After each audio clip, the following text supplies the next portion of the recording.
بسم اللہ الرحمن الرحیم.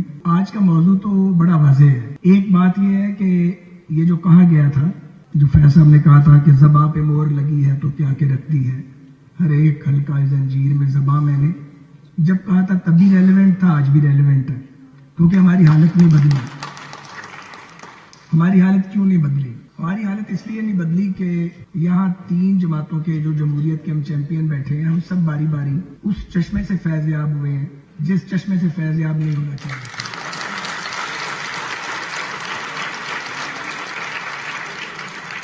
مزے کی بات یہ ہے کہ ہم میں سے کوئی اپنی غلطی ماننے کو تیار نہیں ہے اور چاہتا ہے کہ تاریخ، اور ہم چاہتے ہیں کہ اس تاریخ سے کاؤنٹ ڈاؤن شروع کیا جائے جس دن ہم سے زیادتی کی گئی. یہ ایک طرفہ تماشا ہے. فوج نے بار بار مداخلت کی ہے، آج تک کسی چیف نے فوج کی مداخلت پر معذرت نہیں کی ہے. عدلیہ نے نظریہ ضرورت کے تحت فیصلے دیے ہیں، آج تک کسی چیف جسٹس نے ان گناہوں کا اعتراف نہیں کیا. ہماری تمام جماعتوں نے اسی گھاٹ سے پانی پیا ہے جس گھاٹ سے ڈسے گئے ہیں، بار بار اسی گھاٹ سے پانی پیتے ہیں اور پچھلی غلطی پر معذرت نہیں کرتے، شرمندہ نہیں ہوتے. پھر ہم یہ بات کرتے ہیں کہ جی ہماری حالت کیوں نہیں بدلتی. تو طلعت صاحب، میں تو یہ نتیجہ کافی سال پہلے نکال چکا ہوں. یہی وجہ ہے کہ میں نے اپنی منشا سے اپنے آپ کو اپنی جماعت میں رہتے ہوئے 12واں کھلاڑی ڈکلیئر کر دیا کہ اگر یہ چلن رہا تو اصلاح کی صورت ان لوگوں سے تو شاید ممکن نہ. پل بن جائیں گے، سڑکیں بن جائیں گی، کالج یونیورسٹیاں بن جائیں گی، کچھ اکانومی ٹھیک ہو جائے گی، کچھ معاملات چل پڑیں گے، لیکن اگر آپ کہیں کہ آزادی، وہ کاغذوں تک ہی رہے گی. مجھے نہیں لگتا کہ ہمیں کبھی آزادی ملی. مجھے اس بات پر بھی حیرت ہے کہ جب ایک صوبہ ترقی کرے اور 2 صوبوں کے مختلف حصوں میں شورش کی کارروائی ہو تو وہ ملک کیسے اس کو اکٹھے رکھا جا سکتا اور کیسے اسے آگے لے کے بڑھا جا سکتا. ابھی کچھ دن پہلے یہاں پہ کانفرنس ہوئی آسما جہانگیر صاحبہ کے نام پہ. وہاں پہ اختر مینگل صاحب نے کوئی گفتگو کی، میں نے وہ گفتگو سنی نہیں ہے. وہ قابل اعتراض ہو سکتی ہے. بجائے اس کے کہ کانفلکٹ ریزولوشن کیا جائے، اب پوری ریاست انہیں غدار ثابت کرنے پر تلی ہوئی ہے. یہ پہلی بار نہیں ہوا، اس سے پہلے بھی ہم بہت سے لوگوں کو اس ملک میں غدار ڈکلیئر کر چکے ہیں. مزے کی بات یہ ہے کہ جسے یہودی ایجنٹ، انڈین ایجنٹ اور غدار قرار دیتے ہیں، پھر وہ بھی اسی چوکھٹ پہ آ کے واپس سجدہ کرتے ہیں.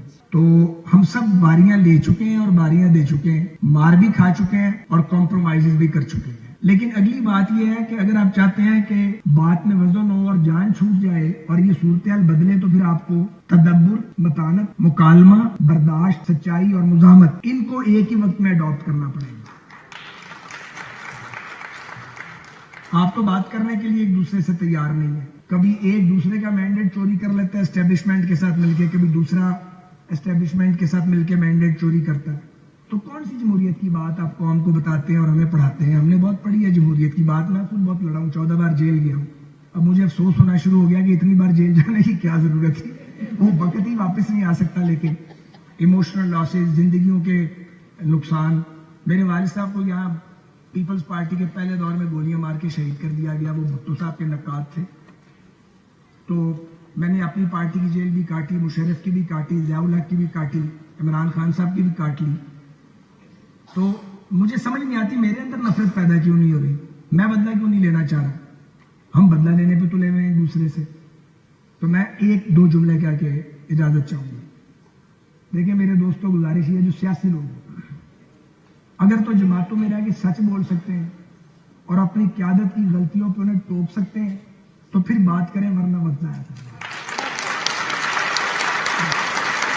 ورنہ کوئی فائدہ نہیں. آپ 12ویں کھلاڑی بنے یا 13ویں کھلاڑی بنے، آپ باز نہ آئیں. آپ توقعات کر کے بیٹھے ہوئے ہیں عدلیہ سے انصاف ملے گا. کس عدلیہ سے انصاف ملے گا؟ عدلیہ ہوگی تو انصاف ملے گا. ہم نے مل کے، ہم تینوں جماعتوں نے، پیپلز پارٹی نے، محترمہ شہید اسرت حیات تھی، عمران خان صاحب نے، جماعت اسلامی نے، نواز شریف صاحب نے، ہم نے کیا مل کے وکلا موومنٹ نہیں چلائی تھی؟ سب مل کے چلائی تھی. اس کا نتیجہ کیا نکلا؟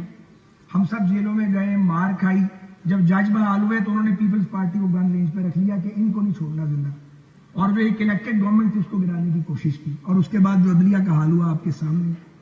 آپ اسٹیبلشمنٹ سے کیوں توقع کرتے ہیں جنہیں اتنی طاقت ملی ہے کہ وہ اپنی طاقت کو چھوڑیں گے؟ کون طاقت چھوڑتا ہے؟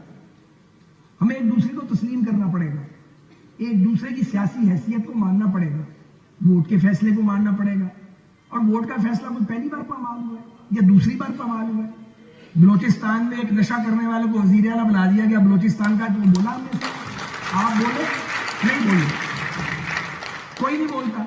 قبضہ گروپوں کو آپ گورنر بنا دیتے ہیں، ایک صوبے کا کوئی بولنے والا نہیں ہے، ایک ایسی جماعت کے کوٹے پہ جس جماعت کو پتہ ہی نہیں ہوتا۔ ہم سچ بولنے کے لیے تیار نہیں ہے، جمہوریت کا رونا روتے ہیں، جو پھنس جاتا ہے اسے جمہوریت یاد آ جاتی ہے، جو اس شکنجے سے نکل جاتا ہے وہ کہتا ہے میری موجہ ہی موجہ، میں ٹھیک ہوں، اسے مرنے دو۔ یہ آپ کا اور ہمارا حال ہے ساروں کا۔ میرا خیال ہے اس سے زیادہ پوسٹ مارٹم میں نہ کروں اور میں بات کو ختم کرتا ہوں۔ تو اگر ہم نے مسئلے کو حل کرنا ہے اور ریزولوشن کی طرف جانا ہے تو لکھ لیجئے، ریزالو صرف سیاستدان کریں گے۔ جیسے بھی لولے لنگڑے ہیں، لولے لنگڑے ٹوٹے پھوٹے، راستہ ان کو نہیں آتا، ان کو منزل کا پتہ ہوتا تو جب زمانہ امن آتا ہی اپنی جماعتوں کو منظم کرتے، گراس روٹ لیول پہ لے کے جاتے۔ کسی جماعت نے اپنے آپ کو منظم نہیں کیا، پٹوا کے اپنے کارکنوں کو مروا کے ان کا کیما کروا دیا آپ لوگوں نے، منزل آپ کو پھر نہیں ملی، یہ نہیں ملی۔ ایک ہی طریقہ ہے، میز پہ بیٹھے، کوئی جیتا ہوا ہے یا ہارا ہوا ہے، کوئی مقبول ہے یا کم مقبول ہے یا قبول ہے، پولیٹیکل لوگ بیٹھے آپس میں بات کریں، ہم جیسے بھی ہیں ایک دوسرے کو سپیس دے دیں گے۔